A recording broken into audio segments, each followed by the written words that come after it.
She was declared dead 5 years ago, until the pilot collapsed and she appeared in the cockpit. It sounds impossible, a whisper of the supernatural, a tale that feels pulled out of a movie reel or the pages of a forgotten mystery novel.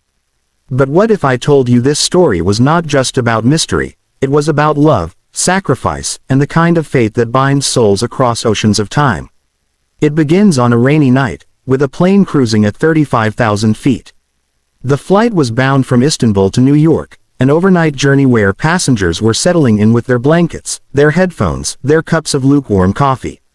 Nothing unusual, until turbulence rattled the aircraft. It wasn't much at first, just a shiver of the wings.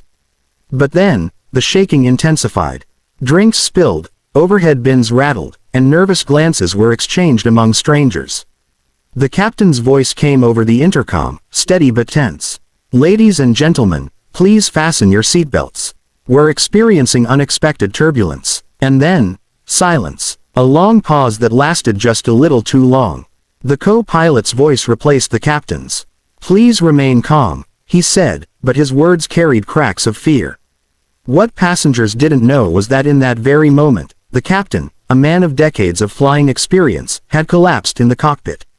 His pulse faltered, his body unresponsive. The co-pilot was alone, until she appeared.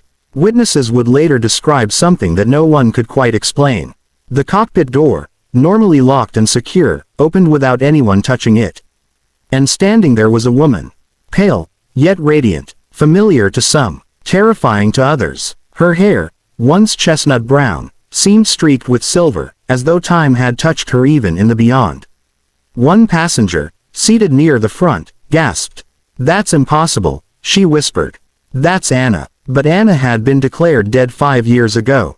Her story was one of tragedy. Anna had been a flight attendant on a stormy night over the Atlantic. She was part of a crew that never returned from a flight that disappeared without a trace.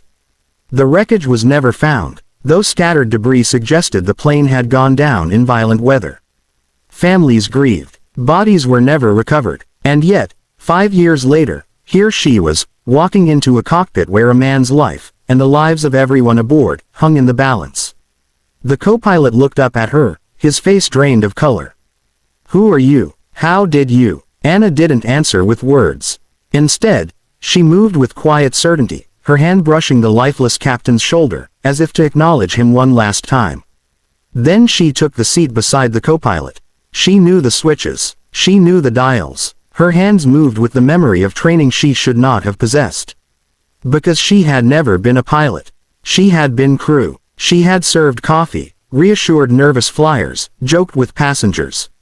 But somehow, she guided the trembling plane with the precision of someone who had lived 1,000 hours behind those controls. Outside, lightning flared. The plane jolted. Passengers screamed. A child clung to his mother, whispering, "We're going to fall." But in the cockpit, Anna's voice was calm. "You're not alone," she told the co-pilot. "I'll help you." And together, they wrestled the aircraft through the storm. Word spread among the cabin crew. A flight attendant swore she saw Anna walk past her, only to vanish into thin air moments later. Another claimed that when she touched a wall panel, it glowed faintly beneath her hand, as if he'd lingered there. Passengers who had once flown with her years ago began to murmur her name, convinced it was her. The co-pilot didn't ask questions. He couldn't afford to. Every second was survival. Hours later, after a grueling fight with the storm, the aircraft landed safely at JFK. Passengers wept as the wheels touched the ground.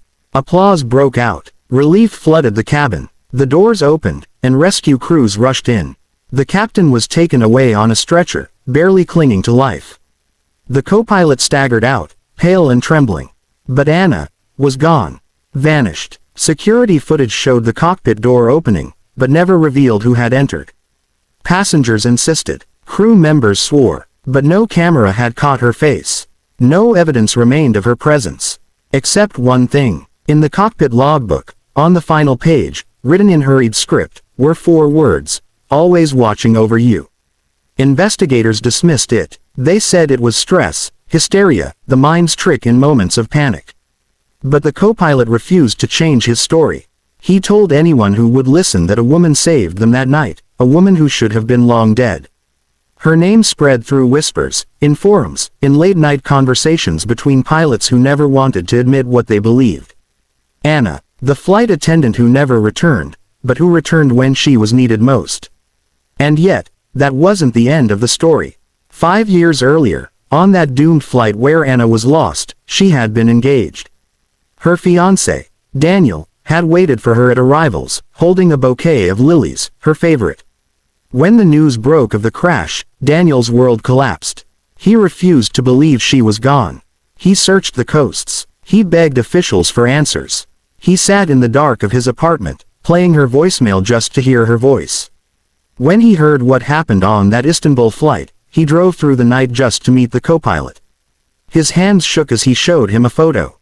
Was this her? Was this Anna? The co-pilot's eyes filled with tears.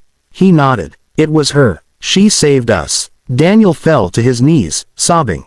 Not because she was alive, but because even in death, she had not left him. From then on, passengers on certain night flights began to whisper of strange things.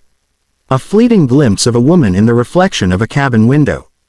A comforting hand on a shoulder during turbulence, though no one was there. A voice in the intercom, soft and steady, reminding them to fasten seatbelts, though no crew member claimed responsibility. Some dismissed it as rumor. Others believed. But for Daniel, it was enough. He returned to the airport every year on the anniversary of her disappearance, standing at the same arrivals gate where he once waited with lilies.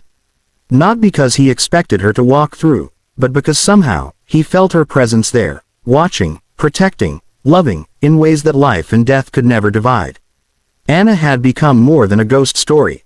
She became a guardian, a symbol of hope for those who believed that love, true love, never ends.